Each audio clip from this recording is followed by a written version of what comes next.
আসসালামু আলাইকুম। আজকে সবজি খিচুড়ি রান্না করব। তো সবজিগুলো আমি কেটে নিয়েছি। বেগুনের চপ করব এবং ইলিশ মাছ ভাজি করব।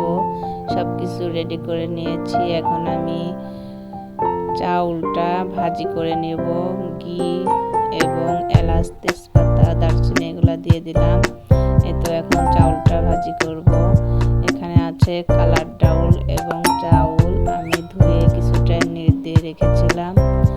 এতে এখন চাউলটা ভাজি করা হয়ে গিয়েছে। আমি এখন সবজিগুলো সুন্দর করে ভাজি করে নেব। এভাবে সবজি রান্না করলে খেতে অনেক মজা লাগে। এভাবে করে আপনারা সবজি রান্না করে দেখবেন, খেতে অনেক টেস্টি হবে। এই তো সবজিগুলো এখন সুন্দর করে ভাজি করে নেব। আমি এখানে সব মশলাগুলো দিয়ে দিচ্ছি, একটু টমেটো দিয়ে দিলাম। এখন এই যে ম্যাগি মশলা এটা দিয়ে দিচ্ছি।